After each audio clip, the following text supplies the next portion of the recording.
Hi అండి. నేను మీ విజయ్. ఇప్పుడే తలని స్నానం చేసి బయటకు వచ్చాను. విషయం ఏంటంటే ఆహార ధాన్యాలు లోపం వస్తుందని చెప్పాను కదా.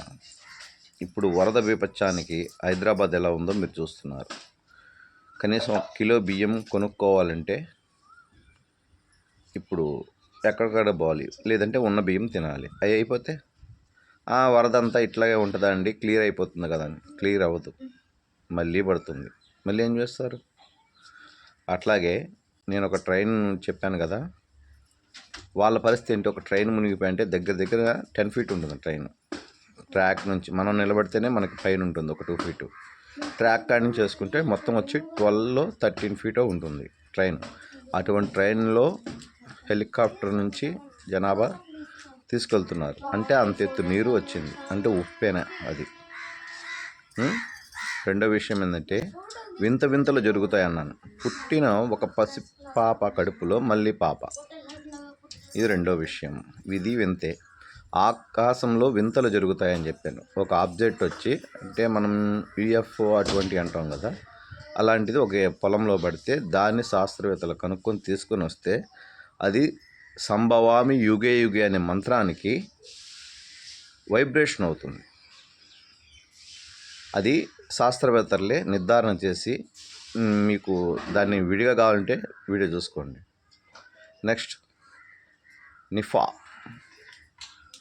వైరస్ ఇంకా పోలేదని మీరు అన్నారు. ఇంకా మళ్ళీ పెరుగుద్దని నేను అన్నాను. పోతుందని మీరు అన్నారు.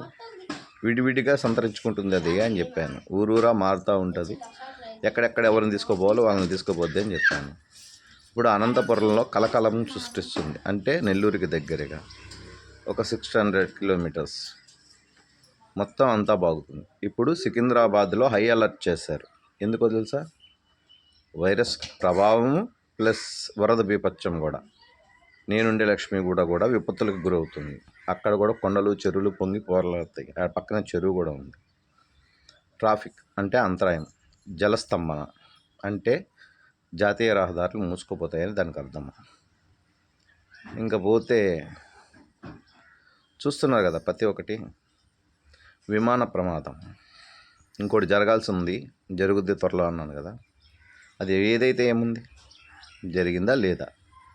ఇది నేను చెప్పిన 2 నెలల ఒక్కరోజు మెన్షన్ చేసుకున్నారా? సునామీ హెచ్చరికలు విశాఖ, కాకినాడ ఈ చుట్టుపక్కల ప్రాంతంలో, ఆంధ్ర నుంచి అట్లాంటికా ఇంకా ఇతర దేశాలు, మంచు పర్వతాలతో కూడి కూడా హిమవంతుడు కరిగి ముద్దలుగా పడిపోతాడు. అంటే హిమవంతుడు అంతే మంచు. ఐస్ గడ్డల వల్ల హైదరాబాదులో మీరు ఏదంటారు కదా, వడగళ్ళు, రేకుల షెడ్లు పగిలి తలలు పగిలి జనాభా చూస్తారు. మళ్ళీ హైదరాబాదులో వ్యతిరేక దిశలో కాల్పులు జరుగుతాయి. హైదరాబాదులో చాలా దారుణమైన పరిస్థితులు జనాభా ఎదుర్కొంటారు. నన్ను నమ్మిన వాళ్ళు, నన్ను నమ్ముతున్న వాళ్ళు నేను కాపాడుకుంటాను. చిటికెడు చుక్క కూడా తల మీద పడకుండా చూస్తాను. ఇది తథ్యం. ఆహార ధాన్యాల లోపం ఉండదు వాళ్ళకి. గమనించుకోండి, ఈ వీడియోలు చూడండి, మీరు నిర్ధారణ చేసుకోండి. నేను ఒక 2 డేస్ బ్యాకే కదా మీకు చెప్పాను ఈ విషయాన్ని లైవ్లో. దాని ముందు వీడియో రూపంలో దగ్గర చెట్ల కింద కూర్చొని చెప్పాను కదా, చూడండి. తదాస్తు. దీర్ఘాయుష్మాన్ భవ. విజయ నంబూద్రే కలియుగ కాలజ్ఞాన బ్రహ్మే నమ. తదాస్తు. తథ్యం.